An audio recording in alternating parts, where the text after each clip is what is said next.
እባካችሁ ለእናቶቻችሁ ደውሉ። አቤል ብርሃኑ የወይኗ ልጅ። ይህ የፈጠራ ታሪክ ወይም ልቦለድ አይደለም። ከህይወት አልጋ ስር ከመከራ መዝገብ ላይ የተቀዳ እውነተኛ ታሪክ እንጂ። የዛሬ ሳምንት ቅዳሜ ከዋልኩበት ቦታ አምሽቼ ወደ ሰፈሬ ስገባ የሰፈሩ ድባብ ተቀይሯል። ወደ ቤት ሳልገባ አንዱን ጓደኛዬን አስፋልቱ ዳር ላይ ያገኘሁትና ምንድነው ችግር አለ አልኩት። ጓደኛዬም ባሳዛኝ ድምጽ ሂሩት እኮ ሞተች አለኝ። ደነገጥኩ። ሂሩቴቷ አልኩት። ሂሩት ደወለች አለኝ። እኛ ሰፈር 3 ሂሩቶች አሉ። እቺን ሂሩት በቅጽል ስሟ ደወለች እያልን እንጠራታለን። ሂሩት በዛብህ ወይም ደወለችን ላስተዋውቃችሁ። ሂሩት ባለቤቷ ልጇን እርጉዝ እንዳለች ነበር መንደር ውስጥ በተፈጠረ ጸብ በተባራሪ ጥይት ተመቶ የሞተው። ታዲያ ሂሩት አንዷን ልጇን የውብዳርን በየመንደሩ እየዞረች ልብስ በማጠብ እንጀራ በመሸጥና በመሰል ስራዎች ያላባት አሳደገቻት። የውብዳርና እናቷ የነበራቸው ፍቅር ልዩ ነበር። ማደግ አይቀርመችም። የውብዳር ለአቅመ ሔዋን ደረሰች። አንዱን የሰፈራችንን ጎረምሳም አፈቀረች። እርሱ ግን ዞር ብሎም እሷን ለማየት ፈቃደኛ አልነበረም። እሱም በማሰብ ስትብሰለሰል የ10ኛ ክፍል ማትሪኩም እምቢ ብሎ ቀረ። ትምህርቱም ፍቅሩም ተስፋ ቢያስቆርጣት እናቷ ለሷ የምትደክመው ድካም ቢያሳስባት ልጅ የውብዳር አረብ ሀገር ሄዳ እናቷን ለመርዳት ወሰነች። ለተወሰኑ ሰዎችም አማከረች። በቃ ለመሄድ ተነሳች። ሂሩት እምቢ ልጄን አለች። ግን የልጅ መሄድ ፍላጎት ትልቅ ነበር።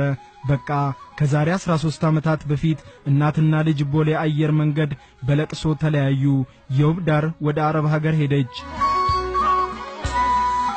ታዲያ ይሁን የተባለው ሳይሆን ቀረ። የውብዳር ወደ አረብ ሀገር ከተሸኘች ጊዜ ጀምሮ የውሃ ሽታ ሆና ቀረች። የውብዳር ሳትደውል 1 ዓመት ሆናት። እናትም ስልክ ስለሌላት የ5 ጎረቤቶችን ስልክ ይዛ ነበር የሄደችው። የልጅ ድምጽ የናፈቃት እናት የጎረቤቶቿ ስልክ በጠራ ሰዓት ሁሉ ብንን ትላለች።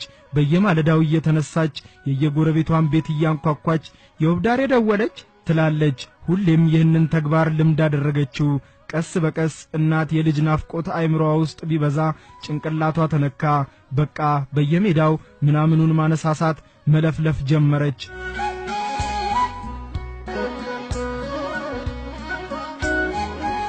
ያገኘችውን ሰው ሁሉ አንተ ልጅ አንተ ጋር ደወለች ትላለች።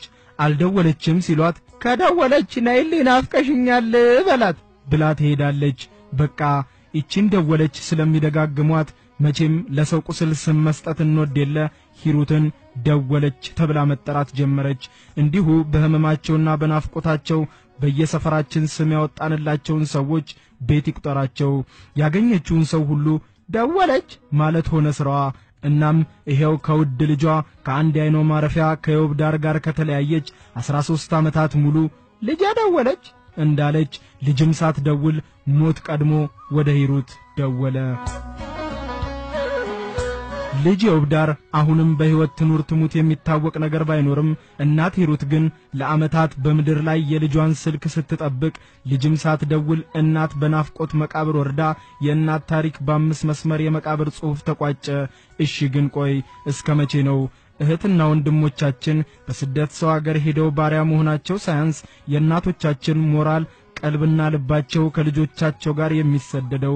እባካችሁ እናቶቻችሁ ድምጻችሁን ይናፍቃሉና በስደት ያላችሁ ወዳጆቻችን ይህንን ድምጽ እንደሰማችሁ ፈጥናችሁ ለእናቶቻችሁ ደውሉ። አመሰግናለሁ።